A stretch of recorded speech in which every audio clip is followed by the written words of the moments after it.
I'm going out to help these people fix their problem. I'm going out there to give them a solution so they don't have to go through this anymore. And if you reframe it that way and you look at it that way, opposed to, I got another job, God, I don't want to do this today. If you go out there and you do truly try to help solve a problem, help people from your heart, right? Not your brain. Don't think from your heart, right? And express from your heart. And it shows, and people love that.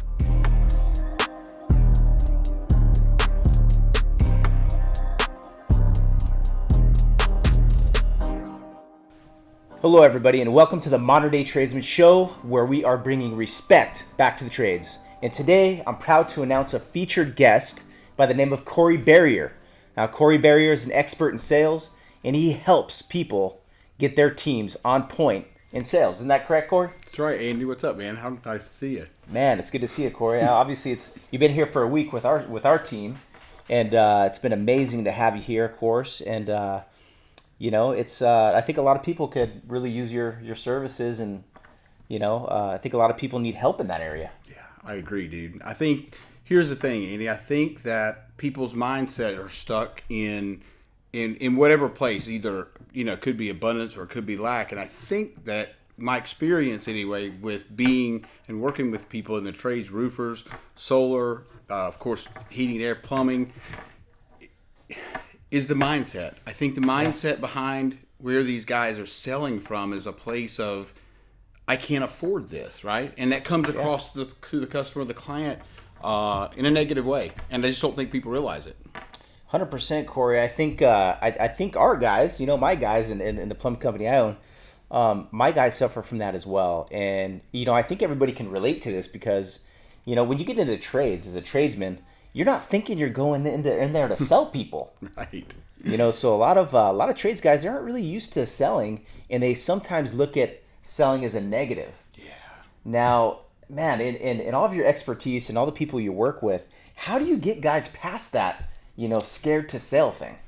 So I think each individual is different, right? Or each individual has a different reason why they're suffering from, maybe not closing the sale, maybe not asking the right questions, or maybe they just don't know how to start that conversation, And so I get them past it because I've learned the psychology behind the reason why. And back to, the fact that usually people in the trades, it's not just the trades, but the trades especially breed folks that maybe have come from, a rough upbringing, right? And so if that's the case, then, their mindset is, how they grew up, and maybe they grew up with no money, or their parents saying it's no money, or whatever that looks like. And you're right, people don't start out in the trades thinking I'm going to be, a multimillionaire. They just don't. Yeah, and it's crazy because, everything going on with the pandemic, obviously, the trades has really been in the spotlight because, man, us guys in the trades, we're considered essential, really. That's right. So a lot of tradesmen during the pandemic have been able to stay busy, making money, supporting their families. And I think that's one thing that we really want to highlight here, especially with the Modern Day Tradesman brand, is, the trades is something you want to get into. If you're in college, if you're not college fit, if you're graduating high school and want to get into something, obviously the trades might be something for you. So that's what Modern Day Tradesman is all about. And I think a lot of people don't understand that selling is a part of that. So is there what would you tell young kids coming out of high school who maybe aren't fit for college, getting into a trade? What would you want to tell them to do if they're wanting to get into selling? So I would say, one, you got to learn, right? You've got to research and figure out, where it is you could be failing in sales, or maybe you don't know anything about sales. Because here's the thing, and I want to hit on a point that you mentioned a minute ago, and you said that some people have a negative connotation or something along with the word sales, and that goes back to like the used car salesman mentality, so to speak. And guess what? Like, most people are not used car salesmen, and if you're in sales, most likely you're doing it for the right reason, because as well as I do, if you have one of your guys go into a job and they're just trying to sell everything that you all do, well, I mean, that tells the customer they only care about the money, right? They only care about the commission. And that's a massive turnoff. Yeah, 100%. I agree with you. From a consumer perspective, you're calling a plumber to come out, or maybe it's an HVAC guy or an electrician. You're calling them out to fix a problem usually. Yeah. And I don't think a lot of customers are 100% prepared for everything that is coming their way. So, what are some ways that you recommend for guys to develop a good relationship? Because it's all about getting on common ground, right? It is. So what are some techniques and things that you've used to get on common ground when you get into a household?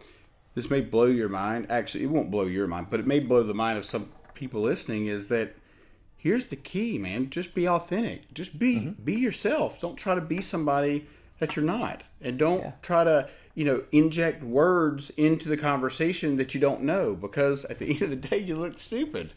100%. And I love that you say that, because I think growing up, we all think of this like sales guy as the car salesman, right? Right. The guy in this suit and tie, he comes up and he's got these fancy words he's using, and because you've seen it obviously in the movies, TV shows, maybe in real life, right? You're thinking that you have to come out that way and act that way with people, but realistically, people buy from people who they like, right? That's right. Man, if they like you, they're gonna buy from you. Yeah. So, when you say be authentic, I would, for young people out there who are getting into the trades and getting into sales for the first time, the first thing you want to focus on is really just being authentic. Yeah. Be your authentic self, and the rest will fall into line. Now, getting back into the good stuff, right? So in the plumbing trade, we get all geeked out because, we're excited about the equipment we install, right? Whether it be a tankless, water treatment, or whatever it may be. So what would you recommend? Anybody who's getting into selling a certain type of equipment, what are some things that build conviction behind what it is they're selling? Sure. So so you said equipment, but I think what kind of you were referring to is how do they explain to the customer or client what the service is like, right? You don't want to go and say, we have this XYZ machine and it does this. Because at the end of the day, first of all, people buy for their reasons, not yours, right? They buy because they have a problem that needs solving. And if you hit them with, benefits and features, and here's a great example. If one of your guys go to a house and they're talking about an angle stop, well, if I've never had plumbing in my house, I don't know what an angle stop is. Yeah, like what the heck's an angle stop? Right. And so it confuses people, and it makes sure the service tech, it makes them feel important because they've got all these words, and it makes them sound like they know exactly what they're talking about. And the technical, it's what we call technical jargon, right? Exactly. Stuff that only tech geeks know about. Right. But the average consumer doesn't know about because they're not in your trade or in your field, right? Exactly. So you got to get on, like you said before, you have to get on common ground. You have to, and maybe you're talking to, somebody that has been in the trades. They would know what an angle stop is. But somebody that's not in the trades, they're not going to know. And you're going to confuse them. And the last thing you want to do in sales is confuse your customer. Oh, totally. And I think, what I was kind of getting to in it a little bit is the importance not only of getting on common ground, but believing in the product that you're selling, right? So I think, we've all read a few sales books out there, right? And the best one I think I've read was a Zig Ziglar book. I think it's Secrets of Closing the Sale. And it got into explaining the sale as something you do for someone, not something you do to somebody. That's right. So if you go in with that attitude of what can I do for this person? What problem can I solve? And how can I solve the problem?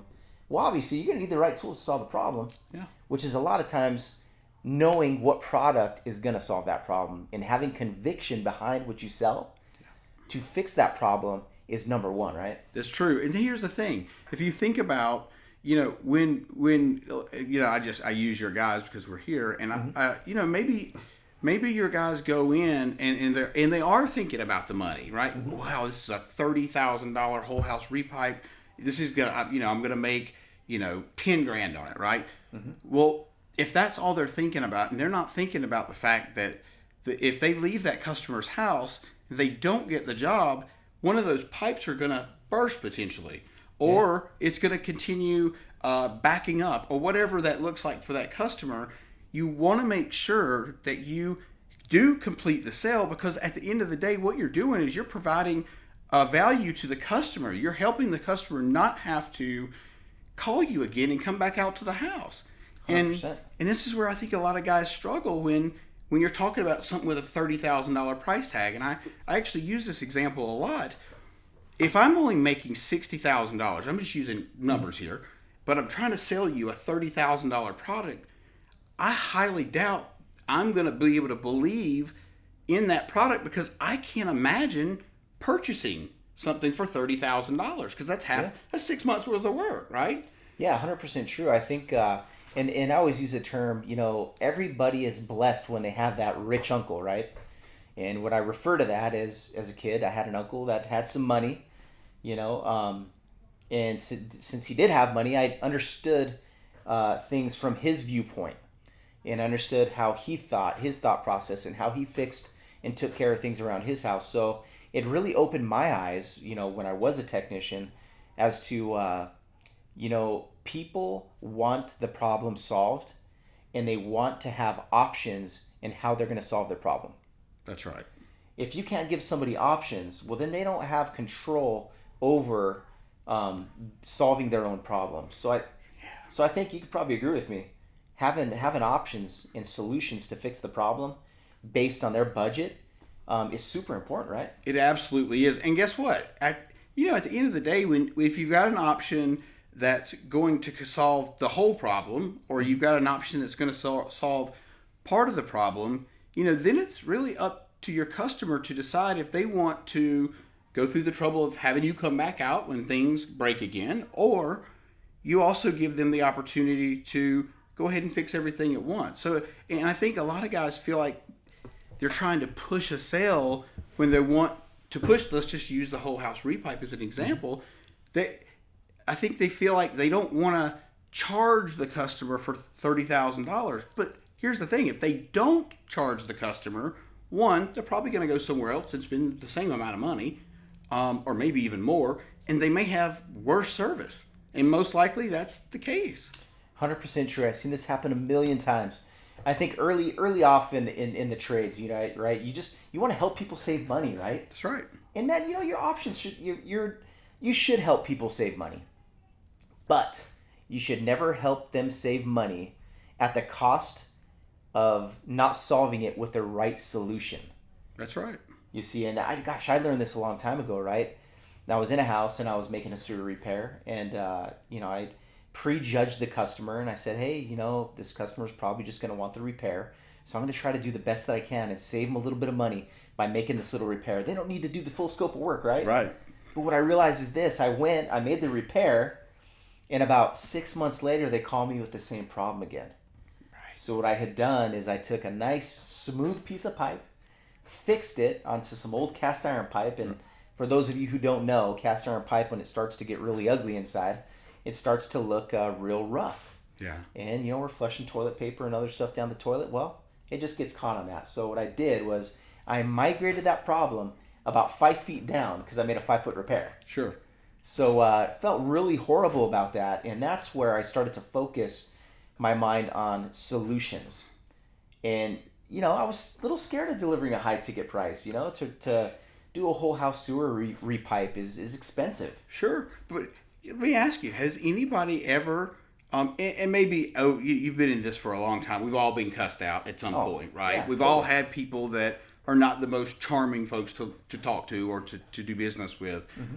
But I'm pretty sure nobody's ever harmed you in any way when you ask for a sale, right? I mean, and that's the fear. People think maybe you're going to get cussed out. Well, I mean, okay, at the end of the day, is that really going to bother you that much? But they're not like nobody's going to take a baseball bat out and beat the daylights out of you on their front doorstep. Yeah, crazy. It's crazy that you say that, because I think a lot of people think that. I think a lot of people are just scared of the denial. And I think, where do you think that deep-rooted, the fear of denial comes from? It's the fear of rejection, really. It's feeling, think about when you ask, the beautiful girl out and she said no, and she's the only one really that said no, but you keep replaying that one time in your mind, and it probably stems from something happening between ages of 0 and 7, which is when we develop all of our habits and programming. And so maybe when you were a kid, maybe you got picked on or something like that. And for me, like, I was a fat kid. And so, my insecurities over the years have stemmed from being a fat kid, right? But I'm not fat anymore, so I should not be thinking like a fat kid. Yeah, well, I mean, because you're the reason you're not fat anymore because you decided to take action to do something about it, right? That's right, absolutely. And then now look at you, man. You look great, healthy as heck. I think a lot of people have that problem is, like you say, at a young age, they might have been told no, and that no was somehow affected the way they are later on in life, but. What are some ways, you've probably been through this, but what are some ways you kind of got past that? So, you know what?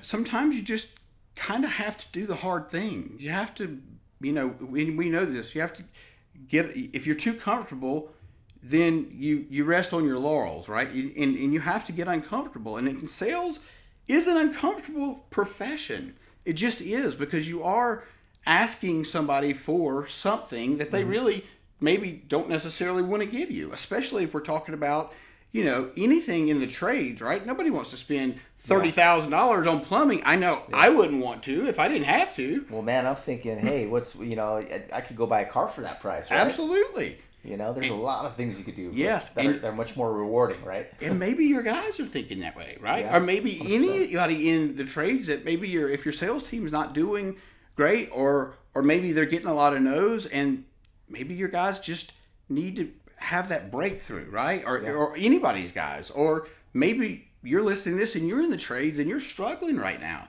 And if you are, I'd suggest pick up a book and do some personal development, because I believe that's important in this day and time, because there's just not a lot of it. And you got to dig for it. 100%. What are some sales books that kind of helped you, like, in your endeavor into getting good at sales? Sure. So I love Sandler, right? I love Sandler sales because it's effective, right? There's 7 steps to the process, and if you follow those 7 steps, at the end of it, really, you should have covered everything that customer or client needs and wants, and at the end of it, it should be a no-brainer. It should be, I want to work with you, right? Yeah. And it shouldn't 100%. Really be about price. Because if it's about price, you haven't built the value. Yeah. That's just the truth. Another one is The Ultimate Sales Machine. That's also a good one. But I've done a ton of Sandler books. I've read a ton of Sandler books. Listened to a ton of the Sandler. It's great. I love it. That's awesome. So you guys heard it, man. If you're wondering what Sandler sales is, you have a product of Sandler sales right here talking about sales. So guys, go pick up that book. Yeah. If you guys are scared of making a sale, scared of being told no, I'm guessing that this book is probably going to help them out a lot, right? It really is. And one of the biggest books that David Sandler put out was, you can't teach a kid to ride a bike at a seminar. What that means is, if you go to a seminar, and those, the folks have listened, surely somebody out there has been to a seminar or maybe even an event, and you get hyped up, and you get home and you're jacked up for like 3 days or maybe a week. And then for whatever reason, it just dies off. Oh, I know the reason why is there's no follow-up, right? If we go to a customer's house and we don't follow up with the customer, there's a real good chance they may not do business with us, right? Yeah, 100%. I think, the follow-up, a lot of people are mistaken, right? So, you go, you make a sale, you think it all ends there. But you see, you've got to set the expectations, number one, right? Mm-hmm. I mean, whatever it is you're going to deliver, you got to deliver. But then the most important part of the sale is making sure that what you delivered actually solved whatever problem it was that you're set out to solve. And I think that's super important. I agree. Because, man, gosh, how would a customer feel if they bought something, it didn't solve the problem, and then you have somebody who's maybe a little introverted and didn't let you know right away? Right. Man, I think the most damaging things happen when these customers don't have an outlet or can't express how they feel or how you didn't take care of the problem. So that's such a good point. And here, to kind of build on that, Andy, think about the salespeople that do steamroll the client, right? Mm-hmm. And if they steamroll someone that maybe is a little bit... And Corey, for the listeners that don't know, how would you describe steamrolling? So I would say, when you go in and you're just okay, here's a great example. If you're talking more than your client, you're doing the steamrolling, right? If you're talking more than 70% of the time, most likely you're not talking to your prospect because your prospect hasn't had a chance to say anything. They're just listening to you talk, and it's the opposite. It needs to be the opposite. As the salesperson, you need to talk very little and listen. Ask good questions. Mr. Customer, tell me more. Why do you feel that way? Have you price shopped why did you think this was going to cost $4,000 when it's really $8,000? And the customer may say, well, I've done my research. Well, help me understand, where did you go find the research? I just want to do a side-to-side comparison for what we're offering and what you found. Yeah, totally. I think that's super important. Listening to the client, I can't express how important it could be, because you should never listen to respond, right? That's right. And I think, man, I'm guilty of doing this a million times in my career. And every time I do it, I'm like, oh man, I missed some critical information that I'm going to have to find out later. But how am I going to do that, right? Right. And that's where you kind of just wing it. And that's where you completely lose out, because number one, the customer knows you didn't listen to them. Right. Number two, if they think you didn't listen to them, man, you might not be the right person for them. Right? That's right. And guess what? We've all had salespeople that did this, right? Mm-hmm. And most likely, either if you bought because you didn't want to rock the boat, and a lot of people do that. You have some customers.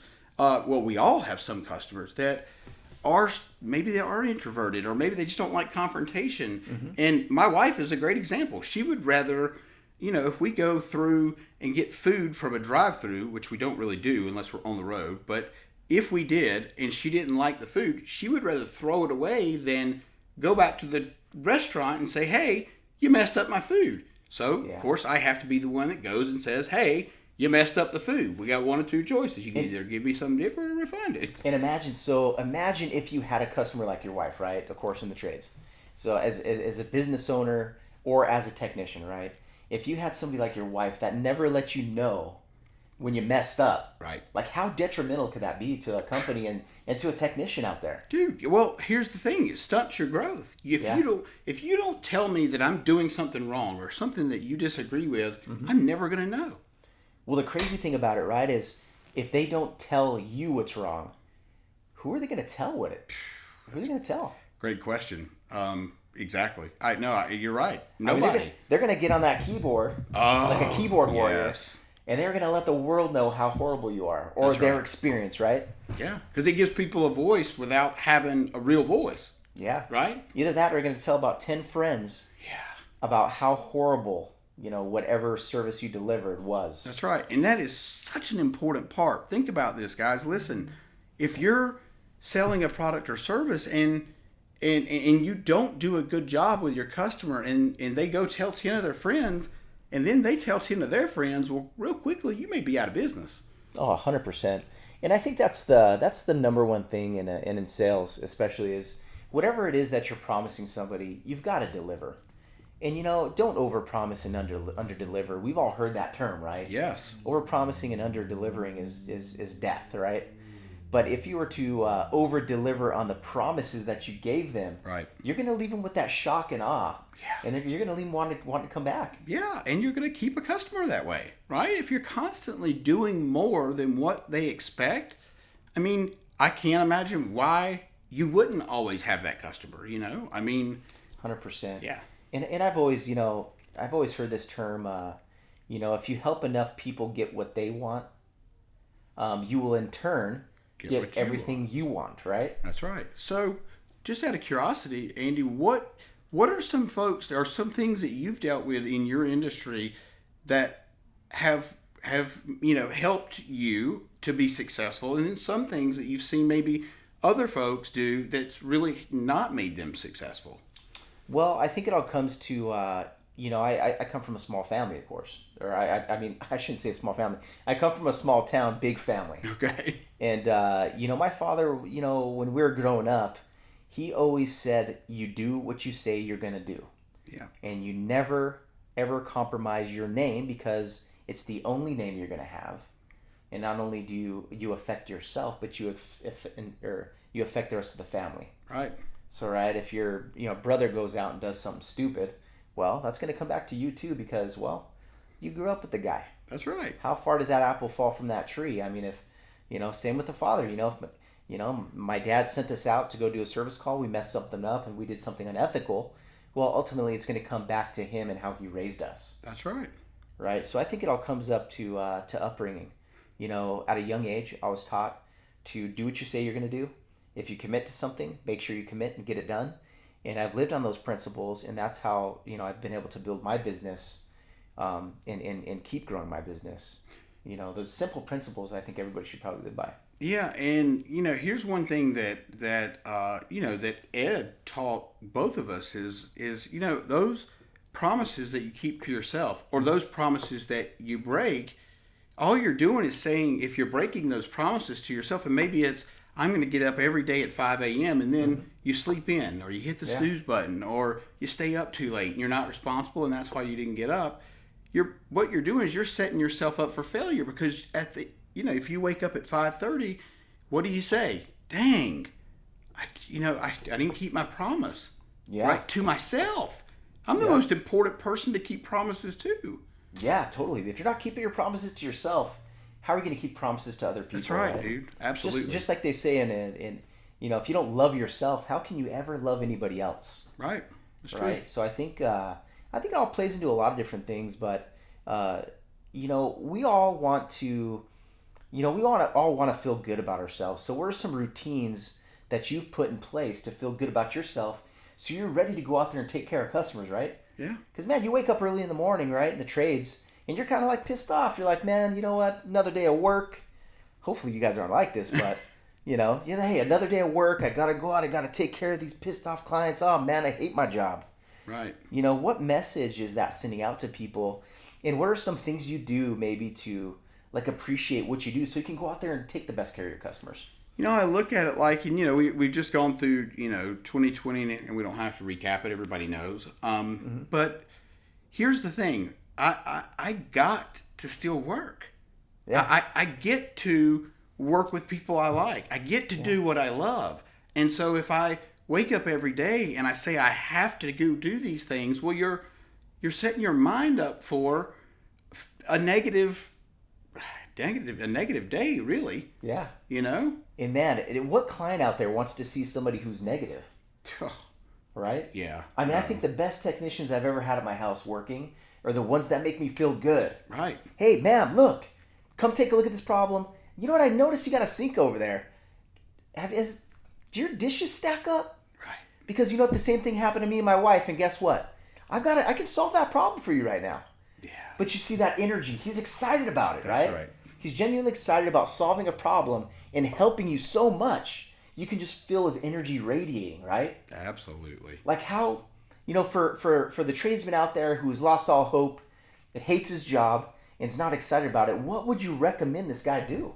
I would say, look at going out and doing your job as a service, as I'm going out to help these people fix their problem. I'm going out there to give them a solution so they don't have to go through this anymore. Mm-hmm. And if you reframe it that way and you look at it that way, opposed to, I got another job, God, I don't want to do this today. If you go out there and you do truly try to help solve a problem, help people from your heart, right? Not your brain. Don't think from your heart, right? And express from your heart. And it shows, and people love that. 100%. And that's, for a lot of people, they might be struggling with that. That's when you got to ask yourself, are you in it for the right reasons? When you get into the trade, what got you in the trade? I mean, I know what got me into the trade. I loved being the hero. And when I say, being the hero, I love to see the reaction on people's faces when I solved a problem. It made me feel like I had purpose. Yeah, dude. I get that. Yeah. And man, sure. Don't get me wrong. I mean, when you go in and you train these people, these guys who know nothing about sales, right? Yeah. And you take this guy and you say, hey, man, I'm going to mold you into this guy that people are going to love. You're going to solve all these problems, and all I'm going to teach you is a few things that you can tweak. And you're going to obviously take care of your customer, make them happy, make the company happy, and then you're going to be happy because you're going to make an awesome paycheck. That's right. Right? You're going to be able to do whatever you want with your kids and your family. Those Disney trips are going to get paid for. Right. And your quality of life is going to improve 100%. It absolutely is. And and guess what? People think, oh man, that company's growing and they're all about the money. I hear this all the time in the trades. It's all about the money. Yeah. Here's the thing. And here's what anybody out there listening, I want you to understand that when you are able to make more money, you get to do things with that money. And I don't mean like go out and buy watches. I mean, you can do that if you want. But I mean like doing stuff to improve other people's lives, right? 100%. Do something with the money that's going to make you feel good. And material things are wonderful. Don't get me wrong. Oh, yeah. But are they a long-lasting happiness? Probably not. But when you change somebody's life, when you help somebody and you do get that feedback and you just feel that almost like a flutter in your stomach because it makes you feel so good, you can't buy that, dude. You can't buy it. No, you can't. You can't. And you know what? Everybody had that dream of having that nice car or maybe having that nice watch or that nice house. Hey, those are great things, great aspirations to have. And they're what drive you in your career to do better, right? But if you put that on the forefront, if you put money on the forefront before you put the customer, that's when it starts to kind of go negative because, the only way you're going to do good in the trade is caring about your customer more than you care about anything else. That's right. And if you're putting them first, you're going to make a customer for life. Yeah. And guess what? Nobody wants to deal with somebody that, that seems selfish and seems self-serving. And totally. And a lot of sales, but I shouldn't say a lot, but there are certainly some salespeople out there that are that way. Well, I don't want to go to this call because it's it's something simple like, well, we used angle stop earlier, which for everybody listening is an emergency shut off. Oh, yeah, that's one of those little valves underneath your sink. You shut off in an emergency situation instead of shutting your whole house down. It's a little stop. You go underneath your sink and your turn. Not a lot of people know about these. So, if you're in the plumbing trade, you want to let your customer know about these things because if they're ever in that situation, you could be educating them on how they could keep their water on the night and then call you the next morning when it's a little cheaper and not after hours, right? Yeah. So these are little key things. So if you are in the trades and you think, oh man, I don't want to do a home evaluation, I don't want to go in there and sell this person everything under the sun. Look, as plumbers and service plumbers especially, it is your duty to go into a house and educate them on their plumbing system. Look, don't think about the sale. Educate them on their plumbing system and let them know where everything's at. And you know what? You might want to give them a report on everything that operates great. How many of you have went to the mechanic and ever had a mechanic that said, you know what, sir? Ma'am, maybe everything in your car is working great. And you're sitting there looking at them like, that's odd. Every time I go to the mechanic, they always find something wrong. Right. But what if you could give them the seal of approval on their plumbing system and not have to replace anything? That's so true. And guess what, dude? Like, you know what? Your job's not to go out there and sell the product or service. Your job, to your point, is to educate the customer and let them make the decision. And and it's so funny you use the mechanic example because that's literally what I was thinking before you said it. Well, man, I don't know about you, but I have a hard time finding a good mechanic that I can trust. Yes. I think that's why we're sitting here laughing inside because we all know we've been through that mechanic thing, right? Absolutely. But maybe, hey, and we think about, oh, I don't want to go to the mechanic, right? Because he's going to find something else. But why don't you maybe fast forward 30 or 60 days and think about you being stuck on the side of the road and it's 110 degrees in Las Vegas and your AC's broken and your car's broken down. Oh, yeah, and you forgot your water. Now how are you going to feel about that mechanic finding what that problem was? Oh, you're going to feel bad because chances are your newborn baby's going to be in the back. Right. Roasting in the middle of the freaking desert, right? All because you did not make the decision to obviously replace what it was you needed to replace. That's right. Because you thought he was out for the money. Yeah. And then this is another thing too. So for all the technicians out there, you just heard that story, right? So think about this on the flip side. Think about if you failed to identify something that could possibly leave someone in a bad situation or in a bad scenario. If you missed that angle stop, if you didn't put that electrical, conduit together right, if there was a loose wire in a house, could you imagine if a house burnt down and killed a family because of that? I cannot. But it happens. Man, yeah, 100%. And in the service industry, whether it be electric, plumbing, or whatever it may be, your job is to leave that home 100% knowing that system that you're inspecting is working optimally, because you know what? You're one step away from a disaster. Dude, that's so true. And one step away. And also leave the house how you found it. Yeah. Right? That's another Definitely. thing. And that seems like such a minute thing, but if you come to my house and you leave the backyard a mess, or you leave tools laying everywhere, you leave pipe laying everywhere, I'm going to think I'm never calling them again. So kind of like the follow-up, right? 100%. That's kind of like the follow-up. Finish doing your job the way you would want it done at your house. 100%.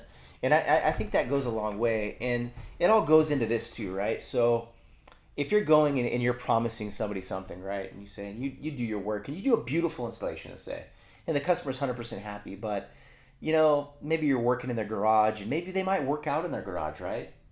But you leave dirt all over the floor, but your installation looks great. Right.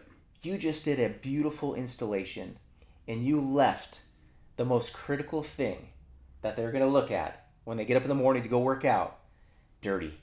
How is that going to make them feel? They got a beautiful product. Their hot water worked. Obviously, they had a great shower that morning. They got their kids ready.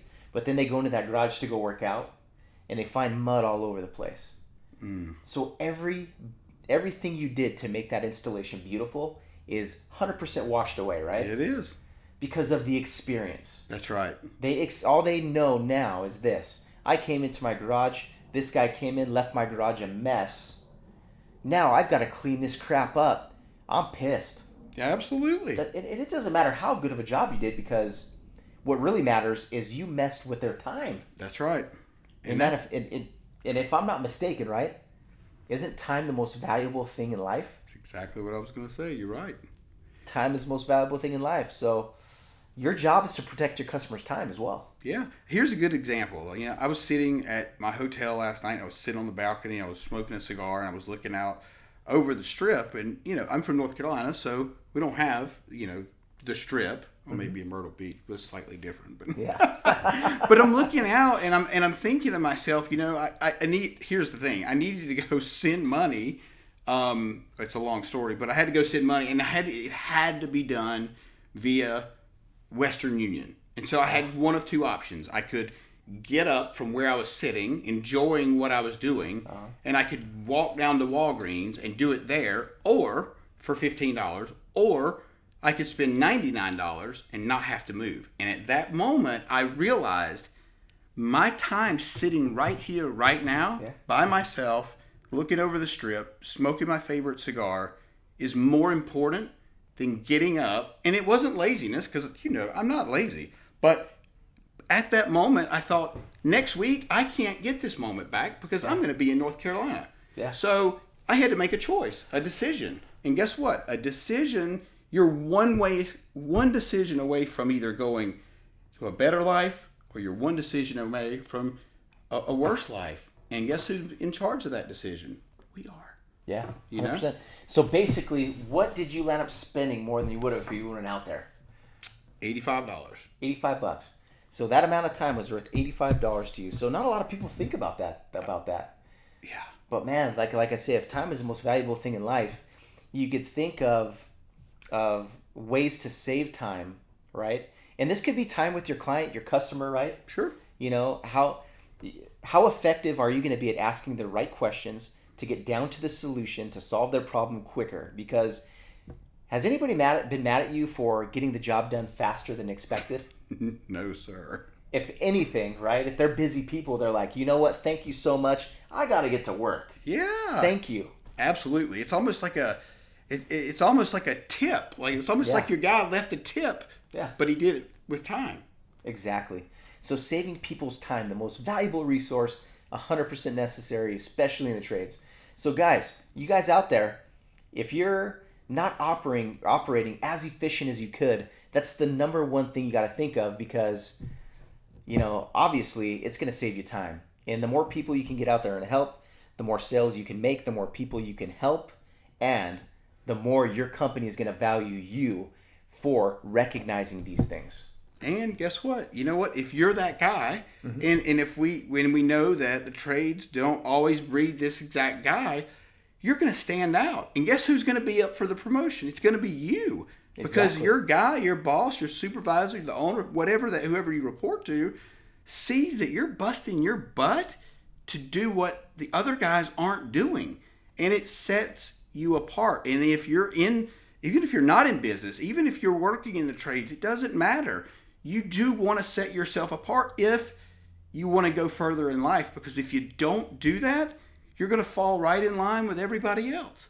And Definitely. You'll never get recognized that way. And you'll never grow that way. If you just stay the same, just like everybody else, like the rest of the herd, you're going to be rest of the herd. Yeah. Like I say, what is it that you do in the trades? I always kind of thought about this, right? And my mentality was always, how can I get how can I get a competitive edge over my competition, right? Whether it be another person you're competing with in your company, whether it be you're competing for a promotion, whether it be you're competing with your competition. You want to get a competitive edge. What's your competitive edge? Yeah, and lots of times for me is I over-deliver. I under-promise and I over-deliver, right? And you got to be willing to do that. Well, and you got to be willing to do things to get better at what you do. So if you're going to calls and your closing ratio is less than 70%, less than 70% of 70% of the time you're closing the sale, well, I think if you want to get to 80%, you aren't going to get there doing the same thing, right? No, definitely not. You've got to do something to to better yourself to get to the next level. So for those of you out there that think you're going to get better just going to jobs and doing the same thing, it doesn't work that way, guys. You got to go out there, you got to read some books, you got to invest extra time outside of work to get better at what you do, so you can better serve not only your customer, so you can better serve your customer, the plumbing company you work for, and so you can better serve yourself and your family. That's absolutely right. And I'll give you guys a tip. Here's the thing. If maybe you are one of the guys that we quote unquote say are introverts, or maybe you just have a fear of talking to people, or whatever that looks like. Here's a tip I'll give you. Look, take your phone. Everybody watching this clearly has a phone because we're watching it on the phone, and do some video takes in the phone of how you talk to your customer, right? What you normally get caught up on, and record yourself. And it's called repetition and practice. And we both know repetition builds muscle memory, right? You don't go to the gym the first time and expect to walk out jacked, but after 6 months you expect to see a difference, right? Oh yeah, 100%. And like you say, repetition, consistency are going to get you where you need to be. Yeah. Gosh, I can't. What would you say? When you first started getting into sales, Corey, what was your routine? So some of these guys kind of see your routine, because we were talking the other day, and I was talking about music with you, and you're like, "Oh man, I don't listen to music anymore. I just listen to podcasts and stuff." Yeah, it's the truth. I listen to books and I listen to podcasts that pertain to what I'm doing. And really, if I'm being honest, I really just listen to books for the most part now, because, nice. If you think about most podcasts, they're not necessarily, sales related. There are some out there, but the ones that I would normally listen to, it's something that I enjoy listening to, but it's not making me necessarily better. It may be in some areas of my life, but I want to really hone in on what it is I do every day. And I want to get really, really granular with that. I want to get really good at that. Definitely. And if I keep listening to books and reading books and practicing, I'm going to get better. Right? Because essentially you're taking bits and pieces from all these books and you're applying them into what you do. Yes. And when you do that, man, there's nowhere to go but up, right? Yeah, absolutely. Man, so you guys go out there, get some books, read, have some fun while doing it, man. I can honestly say I was not the best reader, but man, over the last 10 years, I've made it a point to get good at reading. As I've done more reading, I've gotten faster. I've also learned how I process information and how I retain information. So that's another thing you got to look at too, is Do you ever highlight stuff in your book? Maybe bookmark it, tab it out and stuff? I do. And to your point, here's the way.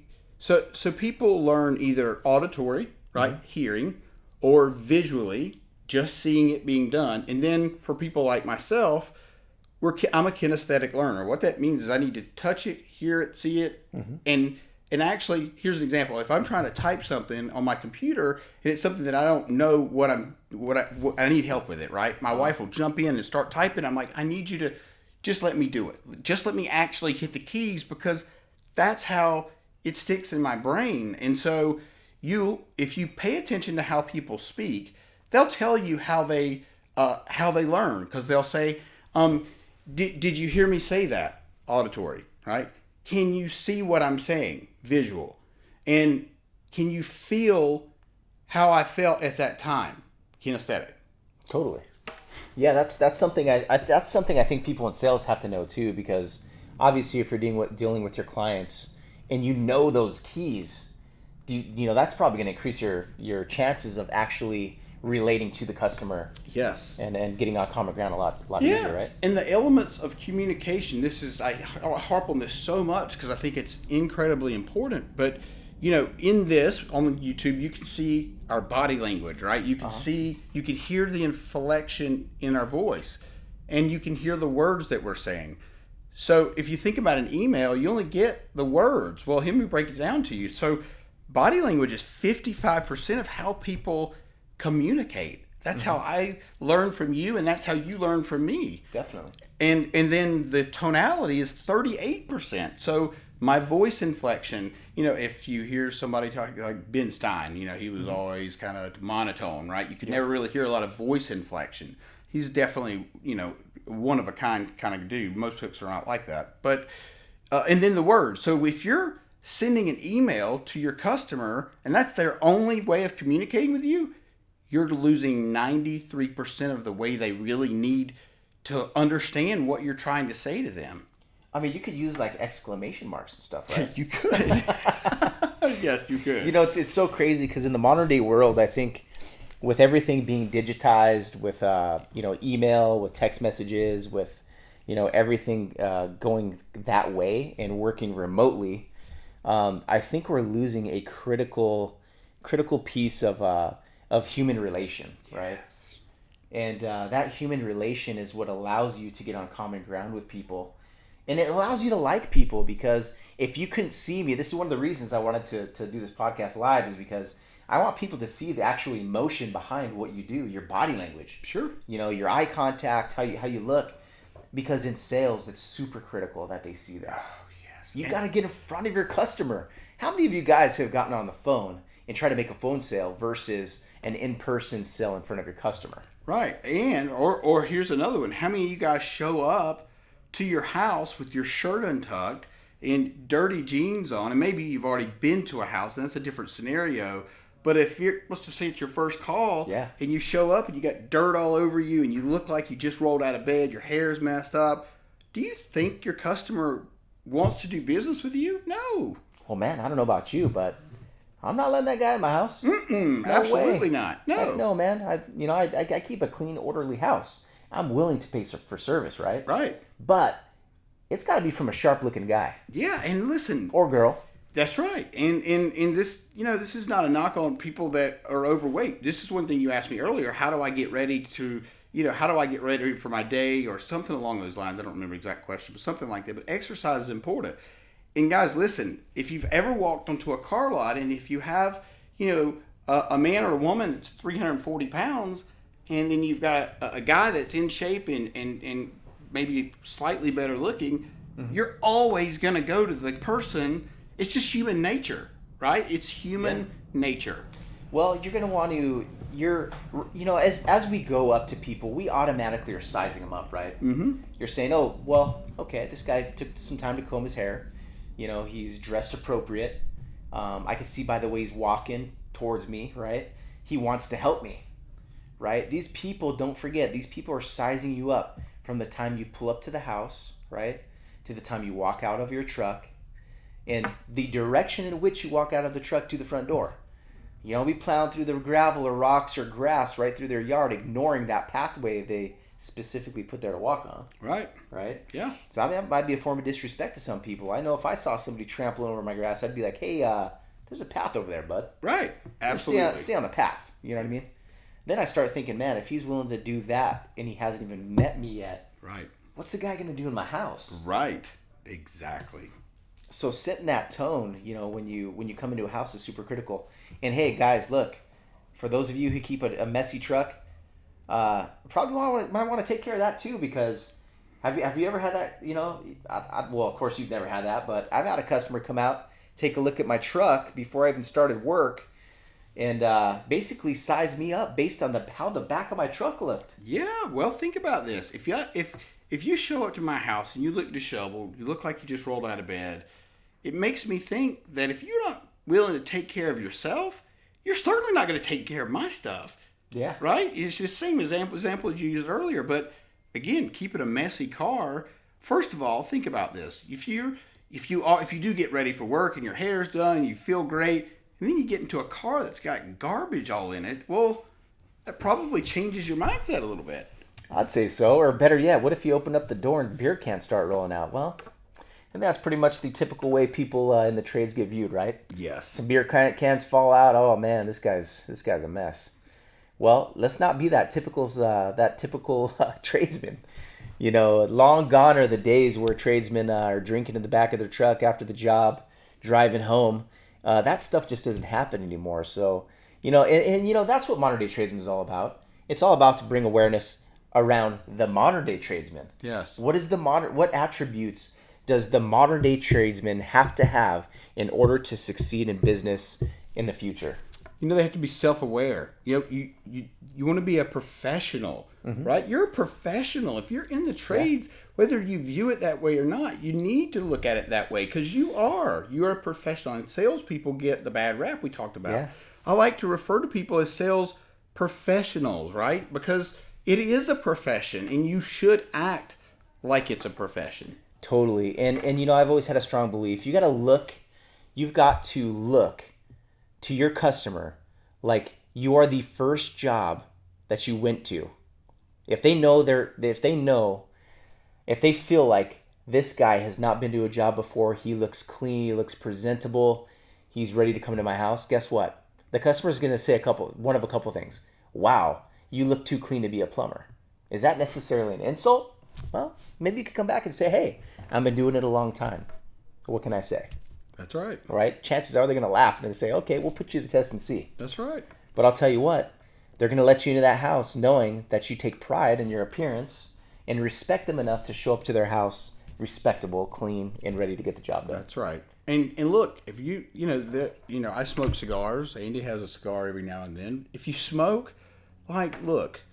if you smoke a cigarette before you go into a house, roll the window down, 1. And 2, make sure you use some mouthwash, because people don't want to smell that. And, I don't know if a lot of people in the trade smoke, but I know from my experience, usually there is a handful, right? There's usually a handful of folks that smoke. Yeah. And you just want to be respectful, right? You want to be respectful of your surroundings and whose house you're in. 100%. And I think, for the smokers out there, hey, just make sure you're going into a house smelling good. That first impression is everything. And you know what? Even though they might not care if you smoke or not, they're certainly going to weigh the option. If they have a technician that came to a house to give an estimate that smokes and one who doesn't smoke, and they offer the same thing, the same price, well, who do you think they're going to choose? That's true. And we're programmed by commercials and stuff that smoking is related to maybe and I'm not saying that smokers are lower class people, but they're pictured that way, right? People are, and lower class may not be the right word, but maybe less professional as someone who doesn't smoke per se. Well, I mean, I could tell you a crazy story. I'll tell you. In high school, I went to counseling. I went to a counselor, saw a counselor, and she asked if I was a smoker, and I said, yeah, I'm a smoker. I smoke some cigarettes. Well, the first thing she tells me is, man, that's a sign of an addict. I'm like, smoking a cigarette is a sign of an addict? You're kind of judging me a little wrong right now. But yeah, it's the sign of you're dependent on something. So you got to think how your customer thinks as well, right? So these vices, that you have could be affecting you in other ways that you might not be aware of. It's just your duty to realize what it is that could be holding you back. Because ultimately, guys, we're here to deliver information that's going to help you succeed in the trades. And ultimately, we want to bring awareness around things that you might not have thought was things that you might not have thought were applicable to the trades, right? True. Yeah, absolutely. And, cut your fingernails, right? Brush your teeth. Make sure that you look presentable. And guarantee you, if you are not doing these things and you do begin to do them, you're going to see a difference in your paycheck. 100%. Mm-hmm. So Corey, where can these guys find you if they want to hit you up, ask you some questions, and pick your brain on things? Sure. So you can follow me on all the socials, which is at Corey Berrier or CoreyBerrier.com. Awesome, man. Well, it's great to talk to you. And guys, look, for those of you who don't know, this is the first podcast. I'm Andy Aranda with the Modern Day Tradesman, and I am bringing respect back to the trades. I've got gear. I've got these hats made. So all of you tradesmen out there can be proud of your trade with some cool gear. So I'll just show a couple things here. We got these cool, as you see, that's our logo there in the back. But we've also got shirts. I've got a couple different hats for you guys who don't really like the flat brim hats. I got these round baseball caps too, trucker hats as well. But get online, check them out. www.themoderndaytradesman.com. Pick up your trades gear, show pride, help me bring respect back to the trades. Y'all know where to find Corey. Right. He's the sales pro. So go out, seek out Corey, and you can find me on www.themoderndaytradesman.com. I've got YouTube videos where you can go and look at things that have helped me through my career, things I just wanted to share with you guys about the trades and what has helped me out. Guys, Andy Aranda here at the Modern Day Tradesman, and I'm bringing respect back to the trades. You guys have a good day.